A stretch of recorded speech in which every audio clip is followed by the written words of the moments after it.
afternoon, everybody, and welcome, and thank you for joining us. I'm Bruce Dubel, the former director of the School of Earth, Environment, and Society, and it's my pleasure to introduce Dr. Susan Dicklitch-Nelson.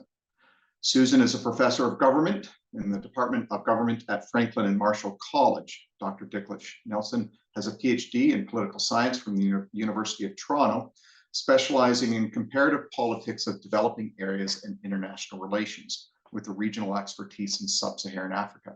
She has an honors BA from McMaster University in geography and political science.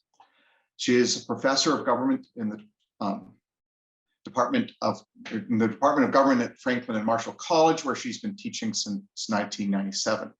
From 2008 to 2015, Dr. Dicklitch-Nelson served as Associate Dean of the College and Director of the Ware Institute for Civic Engagement.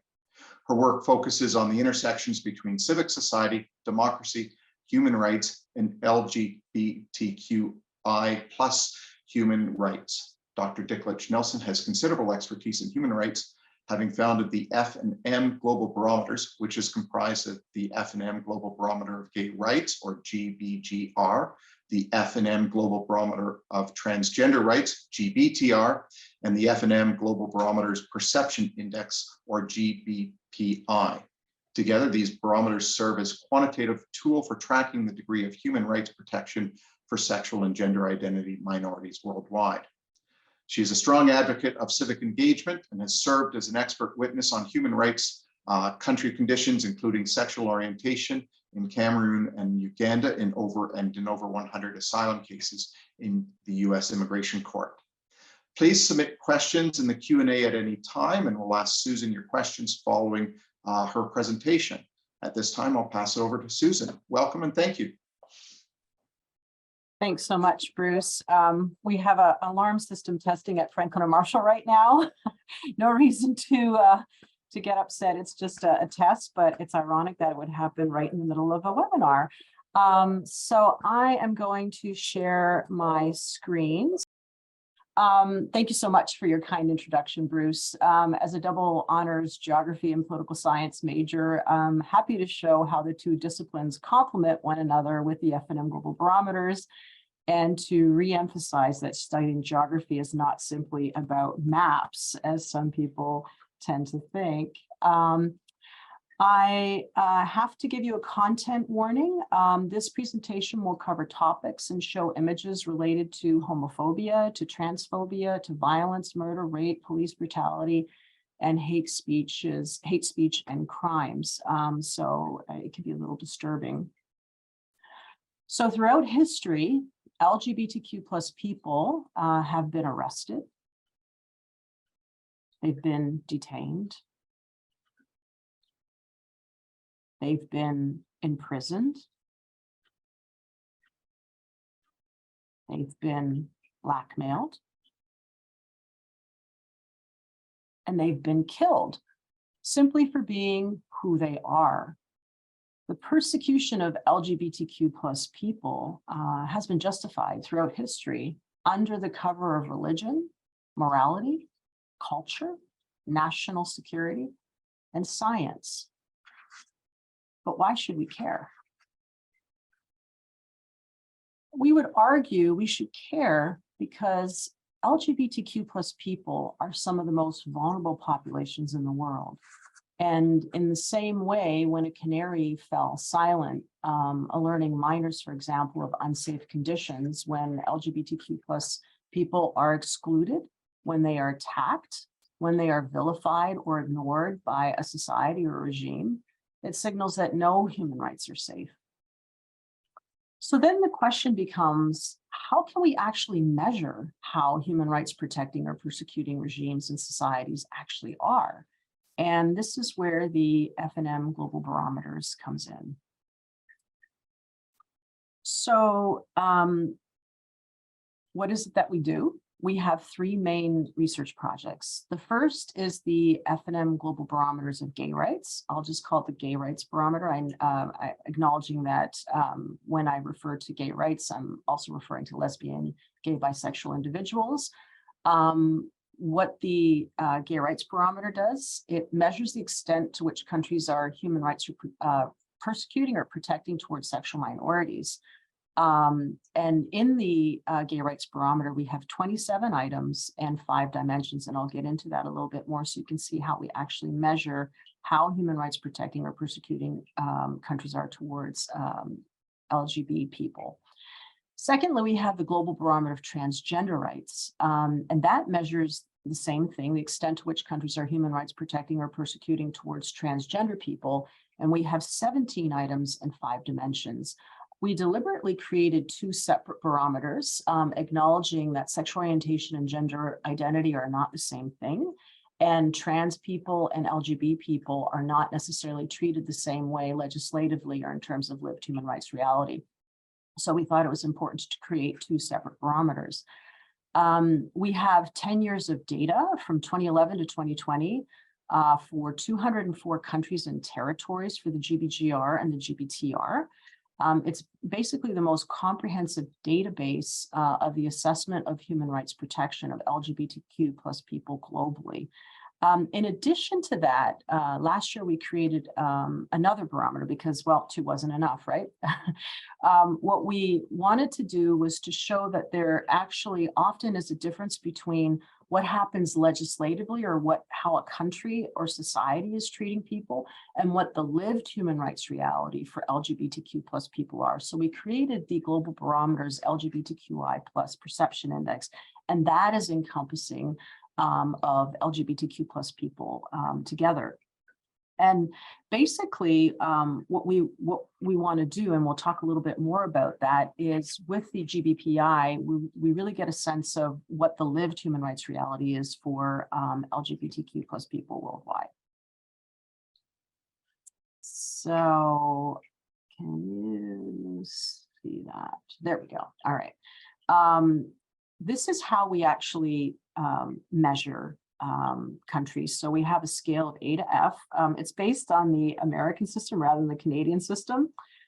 Don't ask me why we did that, but we thought that that was a more appropriate way. So an F actually is up to 59% as opposed to 49% in Canada. But you can see we have 0 to 59% is an F, D is 60 to 69%, C is 70 to 79%, a B is 80 to 89%, and an A is 90 to 100%. I guess maybe we're tougher on our grading. We have a binary system where on a particular issue, a country gets either a 1 or 0, and this is to ensure, it's somewhat ironic actually if you think about what we're measuring, but it's to ensure that we do not have intercoder variability. So we have a number of coders that code each country, and on the particular 27 and 17 items that I mentioned earlier. We examine 5 different dimensions. So we have de jure protection, which really looks at the legislative part. De facto is what's happening in reality. For example, arbitrary arrest, whether there's arbitrary arrest or not. LGBT rights advocacy, whether NGOs are allowed to exist. Socioeconomic rights, whether there are protections in terms of workplace protections or fair housing, and societal persecution, basically things like whether there's murders or violence attributed to LGBTQ plus people. Both barometers, the GBGR and GBTR, are based on universal human rights principles. In other words, we apply the standards of the Universal Declaration of Human Rights, as well as the International Covenant on Civil and Political Rights and the International Covenant on Economic, Social, and Cultural Rights. So we're taking basic human rights that are afforded to other people, irrespective of race, color, sex, language, religion, or political or other opinion, national or social origin, property, birth, or other status, and we're applying that to how LGBTQ plus people are treated globally and within their country.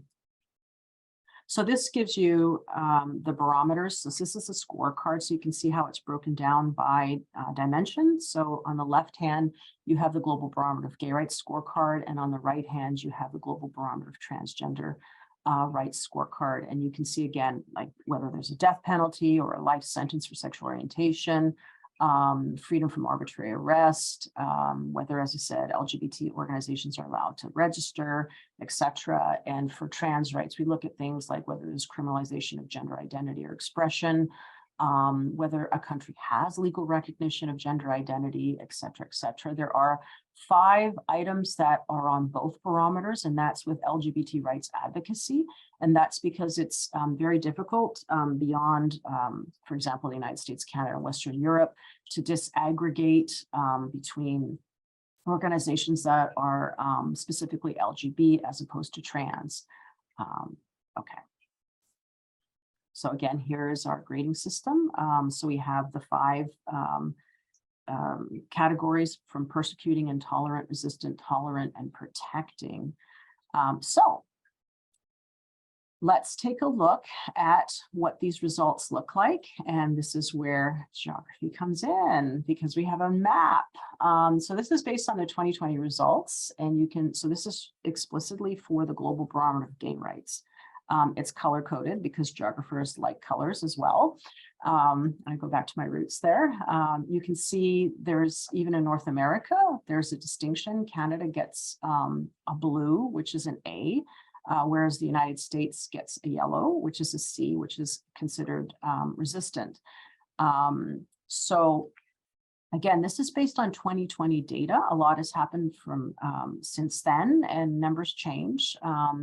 But as you know, when you're collecting data, it takes some time, especially if you want to do it right. We have sources and citations for each item that we're coding, so that we can go back and make sure that everything is done correctly.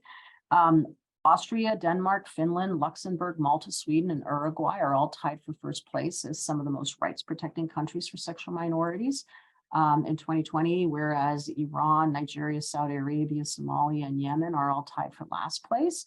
These are some of the most persecuting countries in the world for sexual minorities. Again, maybe not surprising, but it's important to have this factually verified.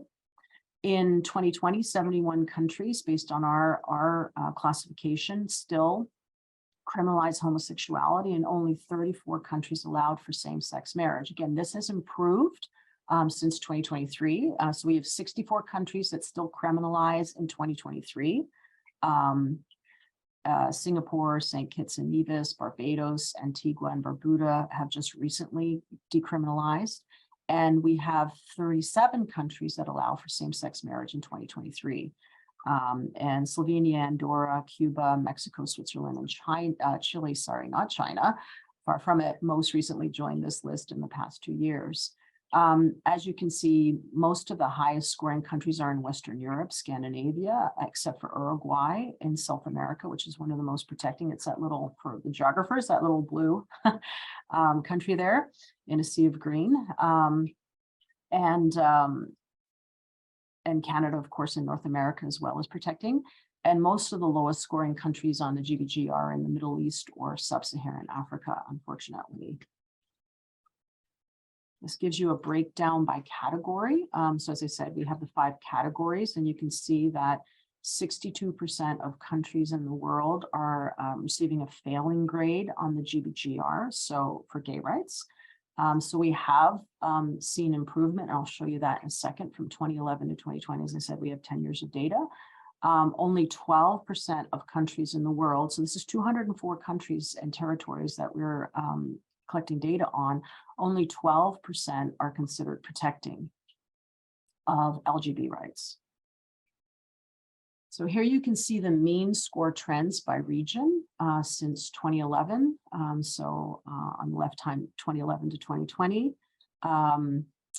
Since the project started in 2011, or since we started tracking the data in 2011, the Central, Eastern European, Eurasia region, as well as the Americas, for example, have made the most notable strides towards better protection.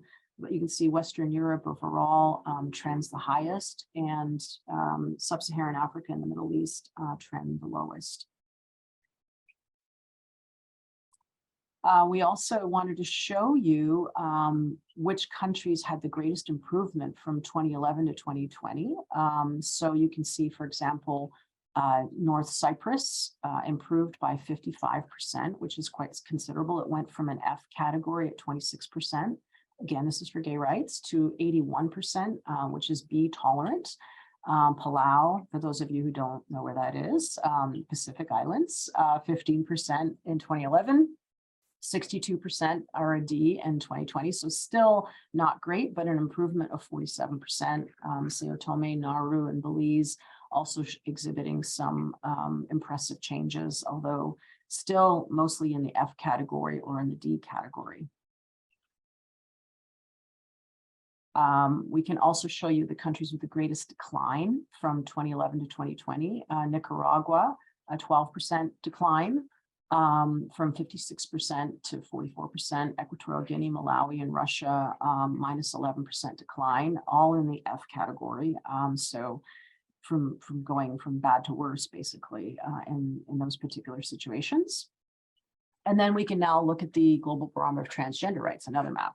Again, I know I'm throwing a lot of data at you, but I think it's really important to first off get a sense of what's going on in these countries and to be able to show, and it'd be really nice if I could show you together the GBGR and the GBTR. But if you recall, there's a big difference between the rights protection with the GBGR and the GBTR. For example, if you look at the United States alone, the United States scored a C on gay rights, but it scores an F on trans rights. Canada scored an A for gay rights, but a B for trans rights. So the global picture for trans rights is even more grim than it is for gay rights. 70% of countries received an F on the GBTR in 2020, and only 5% received an A in 2020. And again, you can see there are outliers in that regard. Luxembourg, Malta, and Norway all tied for first place as the most protecting countries for gender identity minorities in 2020, while Brunei, Saudi Arabia, and South Sudan all tied for last place and are the most persecuting countries in the world for gender identity minorities in 2020. And again, it's important, this distinction between GBGR and GBTR rights is important, and it confirms that measuring gay and transgender rights separately provides unique insight with respect to human rights for the LGBTQ+ community. All right, so I don't want to overwhelm you with data, but here we go. We can show you again the distribution. 70% scored an F on trans rights, and only 5% scored an A or protecting on trans rights globally. And here we go. Again, you can see the trends from 2011 to 2020 on the GBTR. Again, Western Europe outperforming all regions. The Middle East and Sub-Saharan Africa also consistently underperforming in terms of trans rights from 2011 to 2020. We can also show you which countries had the greatest improvement. And I just want you to note this now, and I'll come back to it in the presentation. North Macedonia had the highest improvement, or the greatest improvement of all countries on trans rights. It went from 41% to 94%. That's a 53% difference. That is very impressive. Bosnia-Herzegovina went from an F to a B, 76%. Malta went from 59% an F to an A at 100%. Georgia, you can see, went from an F to a B, 71%, and Bhutan, 18% to 53%. So very impressive changes in terms of performance. And we'll get into basically what often happens is when a country recognizes gender identity recognition, a lot of the other markers go up in terms of the scorecards. So you can see quite substantial changes in performances on those particular in those particular countries. Again, we have countries with that have declined, which is not a good sign. You want to sort of go forward, not backward, from 2011 to 2020. So Nicaragua declined by 29%. Equatorial Guinea, again, declined on gay rights. It also declined on trans rights. Malawi, Hungary. This is very interesting. 82% are a B in 2011, and it got a D, 65% in 2020. So that is very surprising, given where it's located, and also reflective of some of the negative rhetoric that has been going on in Hungary. Excuse me. I was just up in Canada and apparently picked up a Canadian bug and took it home with me. So thank you very much, Canada, and Hamilton in particular.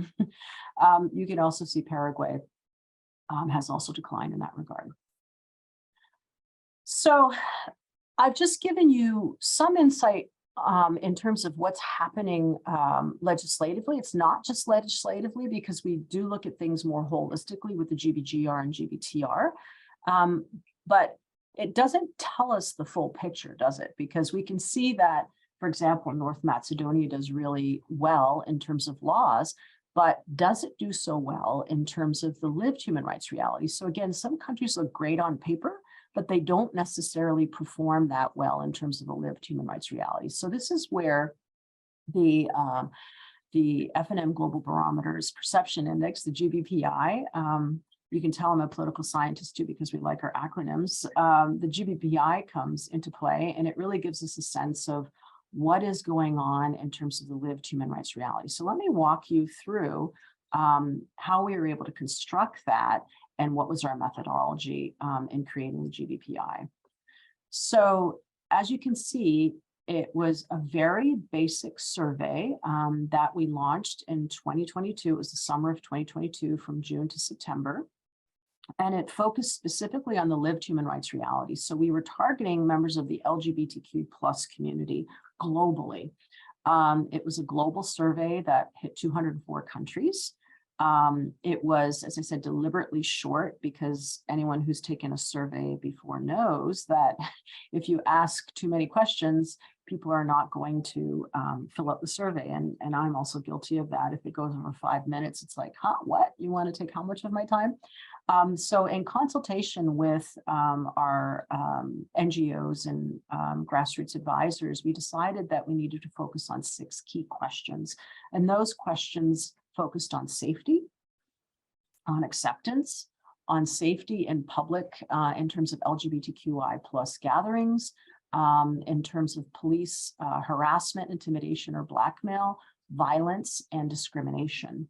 The survey was available in 4 languages. So we had it in Arabic, English, French, and Spanish. And as I mentioned, it targeted, perhaps that's not a great word to use, but we focused on LGBTQI+ people specifically. So we were asking them what their lived human rights reality was. We were also able to track other demographic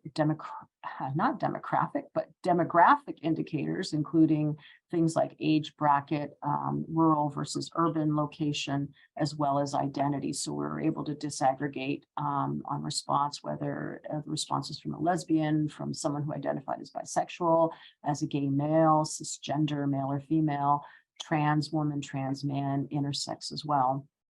And we had a Likert scale of 1 to 5. And as you can see, we used the same grading system. F was 0 to 59%, A is 90 to 100%. Okay, so these are some of our partners that we partnered with, including our key partner, which is the Washington-based Council for Global Equality.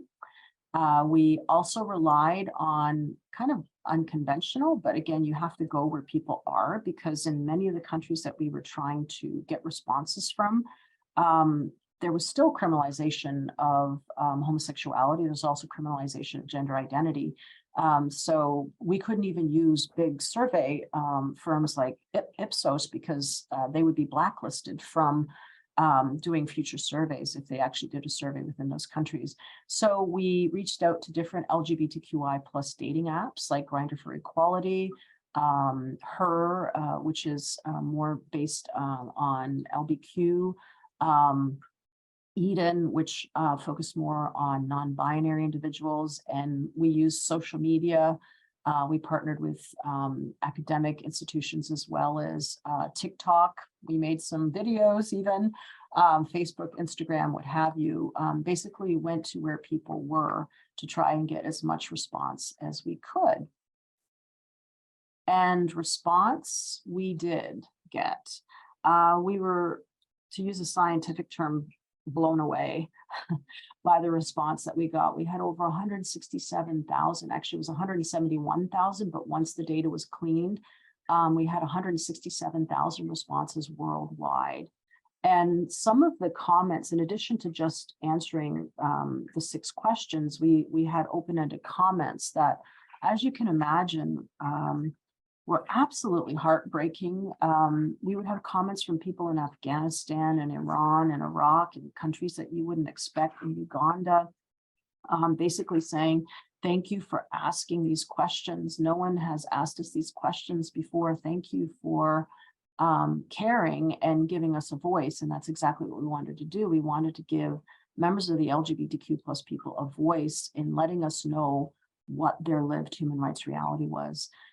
So this particular pie chart shows you the response rates and the size that we got. Again, partially because some of the greatest responses we got were from individuals who identified as gay. Again, they could be gay men or women. Again, it was very interesting to see how people commented, and there were some very interesting comments in that regard. But we had over 120,000 responses from individuals that identified as gay. As you can see, bisexual was the second highest at 38,000 plus, queer over 9,000, non-binary, etc., and intersex. And again, that's the worldwide summary. You can see the response by region as well. As anticipated, the greatest response, almost 58%, was from the Western Hemisphere, from Europe, East Asia Pacific, Sub-Saharan Africa, Middle East, and then South Central Asia at the lowest response rate. And this is global frequency rates that we can show you as well. Mexico, for some reason, had the highest response. We had over 26,000 responses from Mexico. But again, you can see the overall responses globally from the various countries where we had people respond. As you can imagine, there was a lot of challenges in the data collection. We capped our statistically significant, I guess you could say, responses to 136 countries. Even though we had responses from 204, we didn't get enough responses from many of those countries. So basically it was 136 countries that provided us some robust responses. There wasn't a lot of robust responses from Sub-Saharan Africa. As you can imagine, it was difficult to access some of those regions. And you can see that in terms of the white areas where we didn't get any responses at all. But that gives you a sense of how that was done. And again, geography major, we love our maps and we love our color-coded maps. And you can see the GBPI responses by region. This is really stunning, actually, if you were to compare this with the GBGR and the GBTR. You can see that Canada didn't do as well as perhaps, well, most actually members of the LGBTQ plus community would probably say, well, that's about right, a C, neither positive nor negative. Whereas the United States actually got a C. And this is, again, this is based on 2022. So I think if you looked at 2023 data, you would find a very different response because things have become a lot worse for LGBTQ plus people in the United States. And we will be launching the survey. It was a pilot survey in 2022. We will be launching the survey again in 2024. But you can see, again, not a lot of blue, actually no blue at all. 0 countries received a positive lived human rights reality. Only 8 countries, or 6% received a somewhat positive, and I'll show you a breakdown of that. So again, our number was 136 countries. There were over 61 countries with fewer than 30 responses. We omitted those from our results. And you can see 50% of countries, or 68 countries, received 50%. So 75% of countries scored a D or F, which means that they are at least somewhat negative or negative in terms of the lived human rights reality for LGBTQI plus people. So let's dive a little deeper into the Canadian results, because I imagine we probably have a more interested Canadian audience. But since I live in the United States now, I thought it might be neat to compare the United States and Canada. And here you can see the GBGR, GBTR, and GBPI results. So again, GBGR focuses on gay rights, LGBT, so 96% in 2020, GBTR only 88%, which is a B. And the GBPI results, which is the lived human rights reality, 78% or C. The United States, as you can see, has 74% on gay rights, F, 59%, almost a D, on the trans rights, and 70% or a C on the lived human rights reality.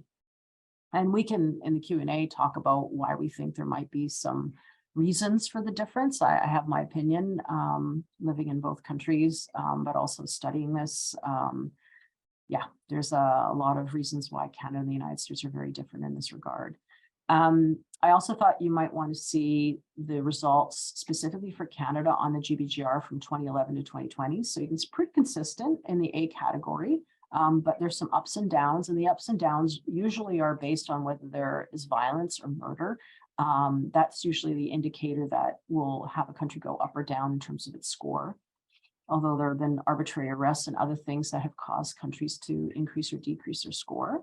On the GBTR, you can see it's a little more varied. So in 2011, it was 71%, but then in 2013, it was 59%, 65%, and then 94%, up to 88% right now. So there, again, you see some variations in terms of how Canada is graded on trans rights. And then we can also see the GBPI results.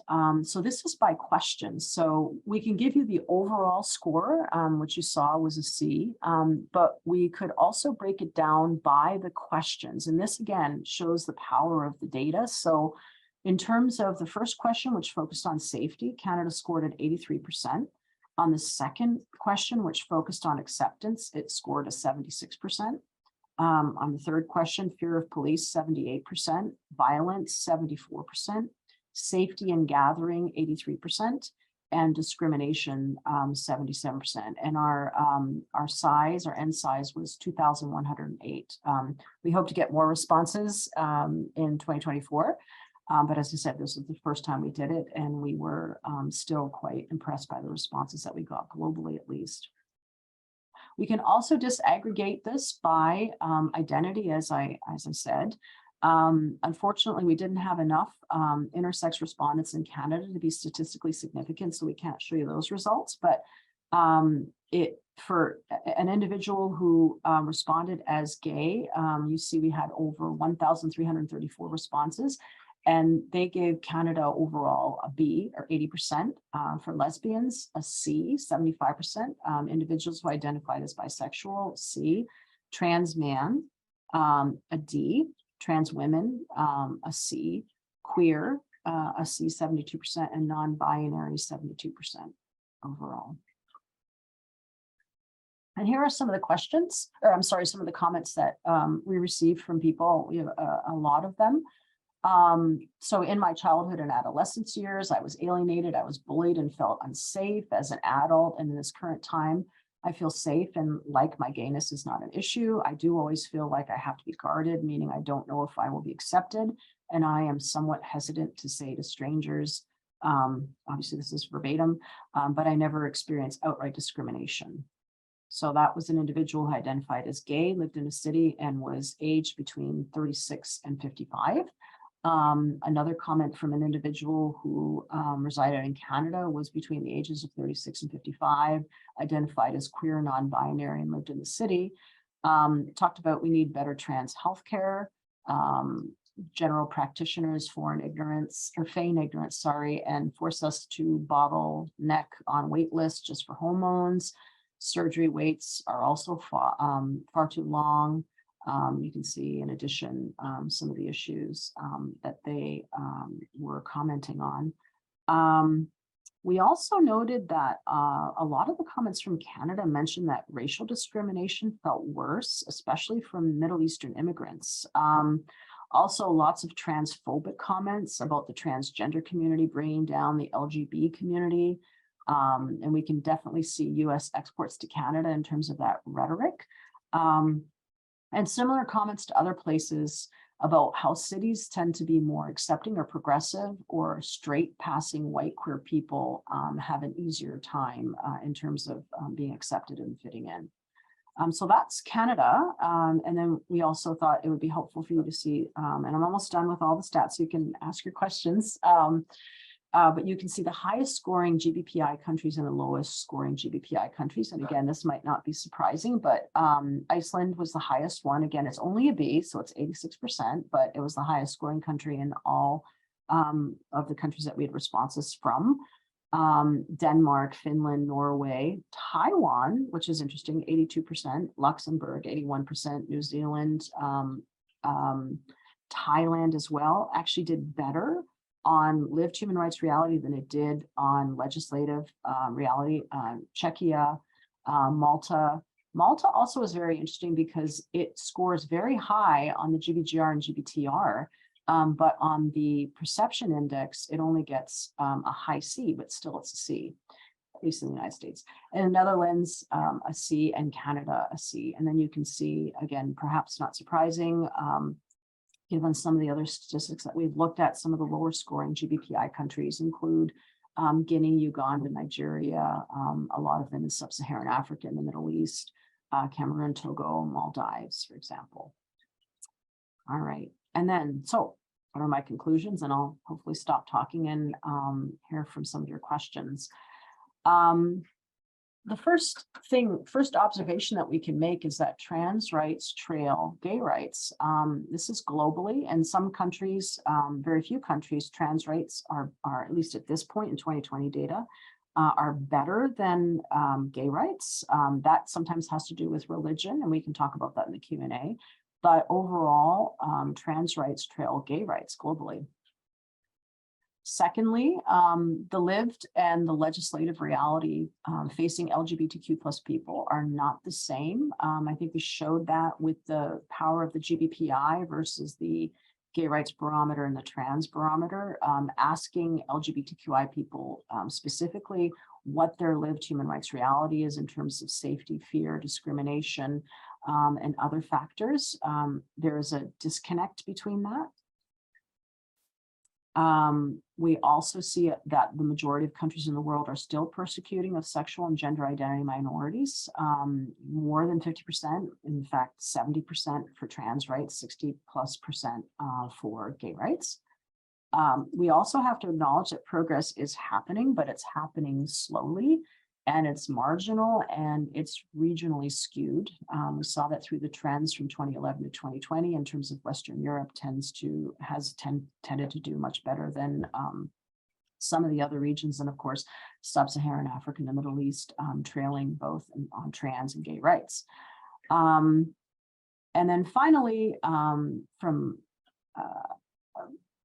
looking at what can we do with this information? I think we have to be aware and be vigilant that if LGBT rights can be sacrificed at the altar of culture or religion and morality, because that's the rhetoric these days, all human rights are potentially at risk.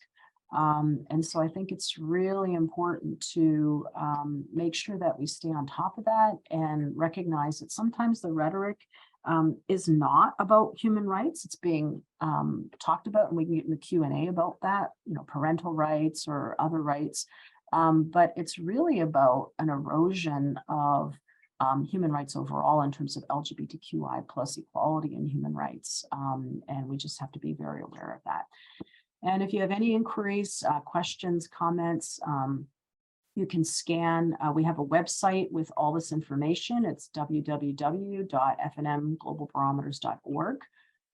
You can find results from the perception index as well as results from the GBGR and the GBTR. And I will stop there. Great. Thanks very much, Susan, for a very timely and important discussion this afternoon. I think your final point there about being vigilant and being aware is also something that we all need to carefully consider and work with. So we do have several questions that were submitted in advance. So we'll start there, and then we can turn to the Q&A. And just a reminder again, if you do have questions, just pop those into the Q&A button that you'll find at the bottom of your screen. So first of all, in New Brunswick, the enacted pro-2S LGBTQIA+ policy 713 is under fire from groups now advocating for parents' rights. How should we rebut?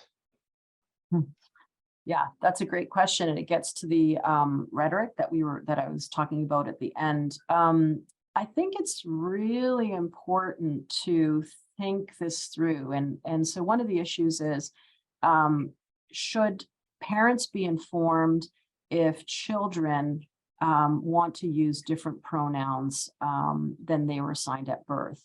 And so you can look at that and say, oh, well, yeah, parents have a right. I mean, they have a right to know what's going on. But what disturbs me about that question is most parents who would be supportive of their children and their identity wouldn't use that against them. It's the parents that might use this against them. And the reality is, unfortunately, even in Canada, that obviously is more progressive than many of the countries that we've looked at, children are kicked out of their homes. They are disowned because they've come out as gay, lesbian, or queer, or because they've come out as non-binary, or because they are transgender. And we really have to look at these laws and say, what is the purpose of this law? Is it to really help the children? Is it to ensure that they don't commit suicide because they're going to be traumatized even more? I mean, when you're looking at these laws at face value, you can look and say, well, of course, parents have rights. And you know, what should these children be doing? But we have to think, if we really are interested in children's rights and human rights, we have to think about the damage that might be done to these children if they go home and their parents say, what is going on? Like, what do you mean you're queer? Or what do you mean you're trans? And that the school system, the public school system, is going to be reporting on that to the parents. That to me is extremely dangerous and just sends out really extreme red flags for me. Thank you. Mm-hmm. Okay, second one. What do you think are the reasons for the sudden anti-queer and anti-trans sentiments in Canada? As we witness the rise of persecution and prohibition in Canada, what can we do to stop it? And how is populism impacting LGBTQ plus rights? Right. Well, unfortunately, I think the United States might have something to do with that. And I think a lot of that might be the rhetoric that's coming from south of the border. I mean, we're living it and breathing it every day, not just the rhetoric, but the anti-LGBTQI plus laws that are being put in place. You know, don't say gay, for example, in Florida. Like, really? This is the 21st century and we can't say gay? Like, what is going on? My fear, and I think the fear of the person who asked this question is that this is seeping into into Canada as well, which is really dangerous, because again, when you couch it in populism, it's like, oh yeah, we're just really worried about parental rights. We're just worried about religion and morality. And when you couch it in those terms, again, those are real red flags to me. And it's kind of like, hey, the barn's on fire, but let's not look at the barn on fire. Let's look at LGBTQI people and what they're up to and how they're ruining the fabric of this country. And it's like, don't look at the farm or the barn on fire. Like, let's look at this. And I think oftentimes it's a diversion. We just went through COVID. We just went through, you know, Canada's challenge, as well as many other countries, in terms of economic downturns. We're trying to deal with climate change, and it's a distraction. Now, really, it should be a question of, are we treating every Canadian equally? Are we saying that irrespective of identity, whether you're lesbian, gay, bisexual, trans, intersex, non-binary, whatever, do you have the same rights as any other Canadian? That should be the rhetoric. That should be the question that people are asking, not on how we can limit LGBTQI plus human rights. Thank you.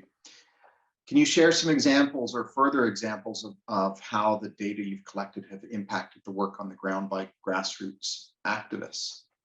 Yeah, absolutely. So one of the things, it's the case in Canada as well, there are increasing amounts of political asylum seekers who are seeking asylum based on sexual orientation or gender identity.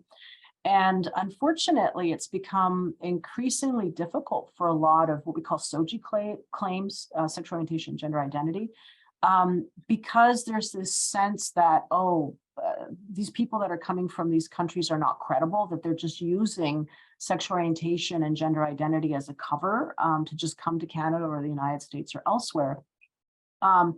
The other part of that is that, again, as we noted, some countries look really good legislatively, but in reality, the lived human rights reality is very different. So what we've been able to do is create asylum profiles. And so for cases involving, and we actually did a couple on Uganda and Jamaica, and you can find them on our website under the snapshot series, where we show what is the legislative reality for LGBTQI plus people and what is the lived human rights reality. And that actually helps a lot of political asylum officers or merits hearing in immigration court in the United States to really see what's going on within that country.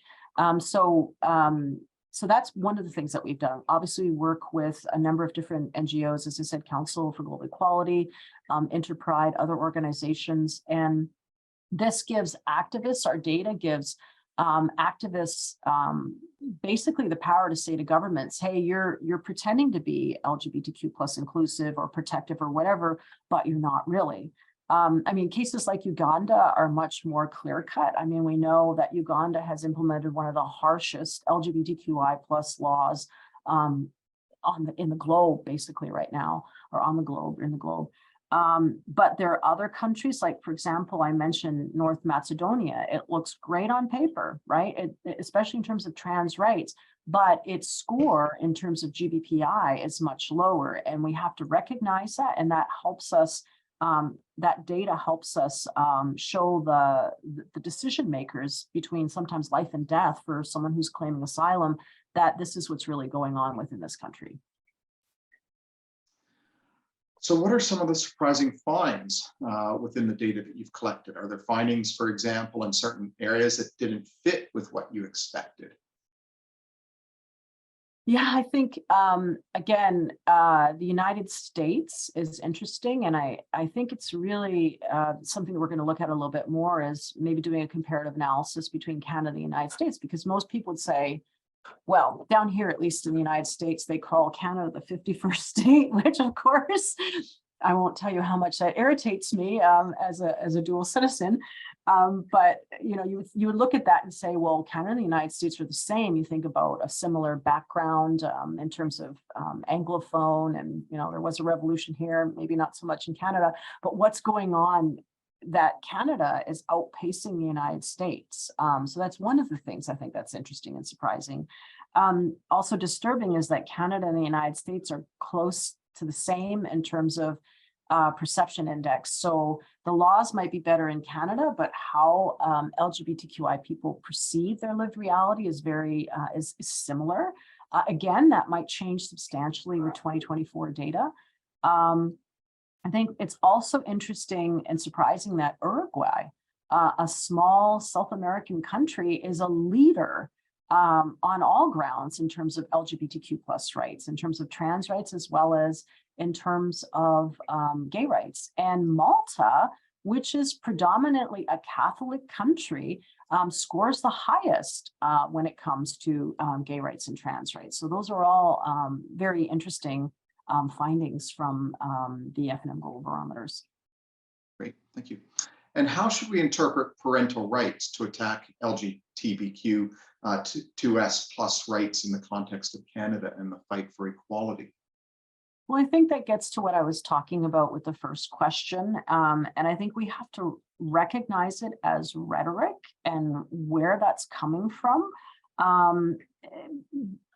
It's basically this idea of, are we saying that parental rights are more important than children's rights? Are we saying that the right to a parent to know what's going on in terms of pronouns or identification is more important than making sure that that child is secure? Because as we know, as I said, not all homes are protecting or accepting, especially of trans individuals. So what potential harm are we giving or providing to those students, to those children, by talking even about parental rights? It's kind of like, it's just one of those rhetorical slogans that is being used in the United States and is now being used in Canada and Hungary and Poland and other places.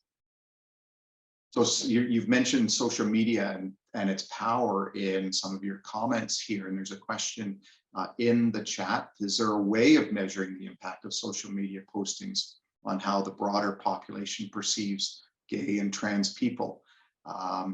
This person is saying, I don't live in the US, but my impression is that more Canadians are sharing posts that reflect what I've thought about you or thought of as US style beliefs and attitudes.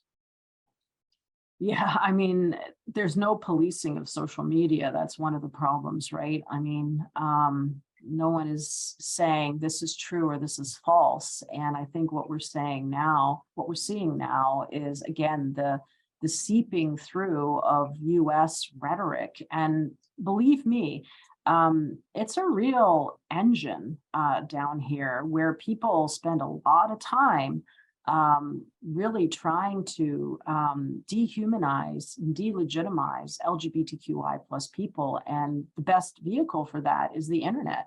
I think, another concern that we need to think about as human beings in general is what impact does AI have on that? Because again, AI is not being policed or, and I'm not saying that free speech should be policed, but there is something called hate speech in the United States. We don't recognize it, but in Canada we do. And unfortunately with social media, it's really hard to clamp down on that.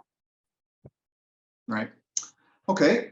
So another person is saying, grateful for further comment on your views on the relationship between your findings and the general conclusion on the relationship to overall human rights observance in various countries. Have there been studies or research on this connection to which you're able to point? So one of the things, so what I've been able to do in this presentation is just give you the data and not really get into what accounts for the difference. So the first thing as a social scientist is to find out what is going on, right? And then the next question is why. And so we have done some statistical analysis, not me, because that wasn't my focus as an undergrad, but luckily I have a chief methodologist who does that, bless her heart. And what we're able to determine is that there often is a correlation between democracy, for example, or countries that are more democratic, and their human rights protection of LGBTQI plus people. Some of our initial work has also showed that religiosity is negatively correlated with, for example, countries that are LGBTQ plus protecting. There are a number of other things, like there are a number of theories that suggest that as a country becomes more wealthy, they'll become more human rights protecting of LGBTQ plus people. It's significant, but it's not necessarily a predictor of that. But again, we're only dealing with 10 years of data. We are hoping to continue to collect data moving forward and also go backward in time, which will enable us to do more longitudinal analysis of what might be some of the predictors and whether there is a connection between, how human rights protecting a country is in general in terms of freedoms and how human rights protecting it is towards LGBTQI people specifically. Okay, so we're almost down to the final minutes here. There is a question in the Q&A about how, children not telling their parents about changing pronouns and asking teachers to do so. You did comment earlier about how that is creating fear amongst children and that fear of sharing it with the adults around them. I don't know if there's anything else you wanted to say to that. No, I think it's, it's complicated, and that's all, I want to recognize that, yeah, parents and families, it's very complicated and every situation is different. But I think if the way it's being couched in this rhetorical way is very dangerous, because a lot of people would say, of course, that makes sense, right? Parental rights, you should know what's going on. But when you dig down a little bit deeper and try and uncover what's really going on, do they really care about the children and the children's rights? Or is it this idea that, oh, it's so bad, like it's so terrible that a child might realize that that they identify as a different gender? Is that earth-shattering? Is that gonna make the world fall off its tilt or change its tilt? As opposed to, is that going to make a child commit suicide? Yeah, good points.